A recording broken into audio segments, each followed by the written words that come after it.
Here is 5 things that I learned today in boxing that I think you should know as a beginner or a late starter. Number 1 is the gas tank. You gotta make sure your gas tank is up to speed. And what do I mean by your gas tank? That's your stamina. That's your ability to start and finish strong, being there, going for rounds, doing that endurance piece of it. I noticed that today. I've been noticing it a few times when we're doing the trainings.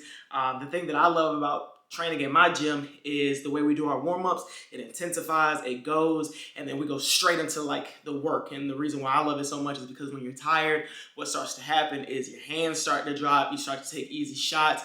And the biggest thing that made me come to that realization today is when we were going over we were just doing, combos. So one person would throw combos, other person is just literally playing defense, not throwing anything back, just, playing defense, taking the combos.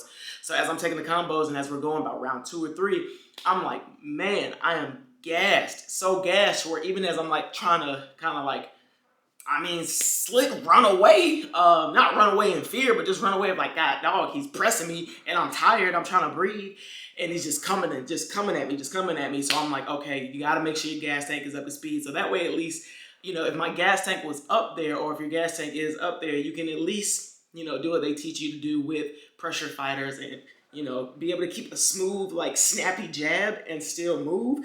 Because if my gas tank was up, I would have been able to pop around, snap them, pop, snap. I would have been able to at least focus on popping his head and snapping him with the jab, that at least it would ease up some of the pressure, and then also to it would also allow me to be able to kind of start setting up what I need to do. And also when your gas tank isn't up there, you start getting sloppy, you start getting careless, sloppy as far as technique. Your jab is weaker, your jab is sloppier, your defense is sloppier, you start taking more shots, you're getting more, you're taking more unnecessary shots. And that's just the biggest thing that I realized. Gotta have that gas tank, gotta push that gas tank up. Number 2 is being overwhelmed with combinations while you're tired, or just overwhelmed in general. When you're overwhelmed and tired and you're not being able to think, that's just when you kind of start to hit this panic button. You start panicking a little bit, and you just like, you don't know what to do because it's just, you're flying, you're trying to move out the way. You're like, do I move my head this way? Do I move it that way? Do I da da da da da da? When you're getting overwhelmed, it's important to remember to stay calm. Calm yourself. The thing that I've now am starting to realize, which that helps me, is just realizing, all right, I'm taking the combos, and kind of recentering myself. I'm gonna get hit. I'm getting hit. It's okay. Don't panic. Breathe. Relax. Move head and defense.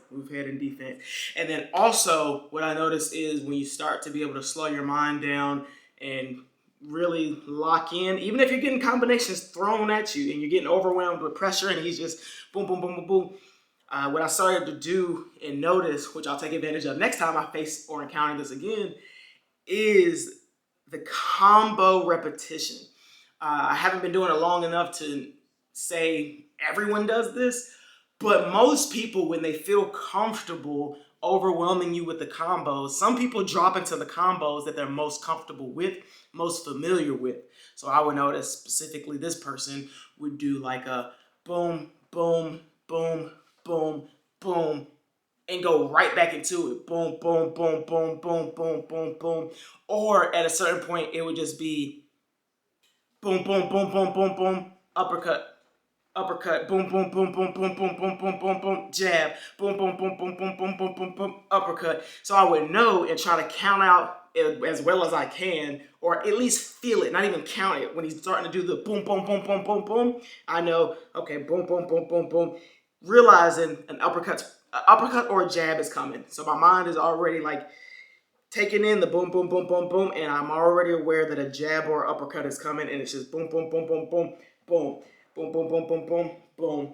So try not to get overwhelmed, and if you are getting overwhelmed, calm yourself down, bring it back down. Number 3, footwork is fundamentals. Footwork is so, I realize how important footwork is, but just escaping and getting out and creating angles. I totally get what people mean by creating angles, creating space, moving, like fundamentals of footwork is so important.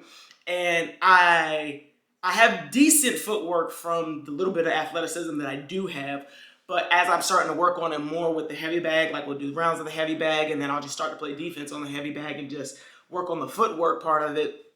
Because just getting out of danger, getting out of trouble, slipping around, being able to danger, slip out, and just even like the footwork and the fundamentals of footwork is so important. Lock in on footwork. Pay attention when you and your coach are going over fundamentals of footwork. Pay attention. Do footwork drills. Do as much as you can with the footwork. It is so important fundamentally. Number 4 that I started to realize, or I'm realizing that I think you should pay attention to as well, is how to beat somebody that's cutting the ring off from you. Back into the example I just used, when maybe you're tired, you're getting overwhelmed, and that person just keeps cutting the ring off from you, Some boxers that I'm starting to study do a really good job of escaping, even if you're cutting the ring off. Kind of even keeping that person a little busy with, they're tracking you down, they're cutting the ring off. But again, back to the fundamentals of footwork, you're able to just get up in there, maybe even do a little get up out of there. They're cutting the ring off, get up out of there this way. Get up out of there that way. Please, please, please, I would take that into consideration.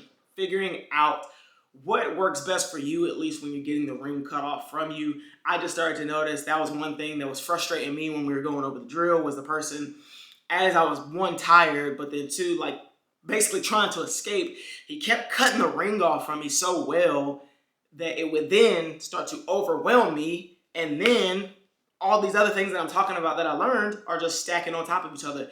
Sloppy hands, footwork, whoop-de-whoop, all that other stuff. So, boom, back to the footwork, a fundamentals part, but, adapting to how somebody's like cutting the ring off from you and adjusting to, how to kind of beat that. There's certain things and tactics that I'm learning. Every fighter is different. Everybody you face is different. Everybody that I've, light sparred with or done drills with up until this point have been different type of fighters. So I started to notice certain things work better on different people. So it's just, figuring out the best method for that, but then just keeping that conscious, keeping that as a conscious thought of all right, when they're cutting the ring off from me, how do I maneuver? 5, learning distance. I have realized why they say certain boxers are great and why they are great. And one of the main things they bring up is their managing of distance. Shakur Stevenson, they say, one of the best at knowing, engaging, and managing his distance.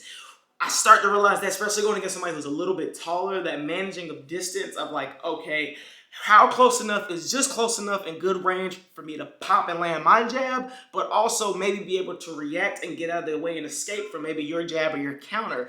The distancing part is the part that's key, and right now I'm learning it. I'm probably starting to realize that my go-to style defensively is a long guard, some form of the long guard. It just helps me I just feel more comfortable with this part, protecting my chin face area, and then this right here, it just helps me be able to gauge, but also too, I kind of use this part of my arm to stop anything that's coming over, whatever. Again, I'm still learning. I don't know how factually true this all to be, but I'm a long guarder, but it's starting to help me manage distance, learn distance, get up in there, and then starting to measure okay, this is how close, if I do this, I can already gauge all right, boom, step a little bit, but just enough so he's not really catching on to what my distance is.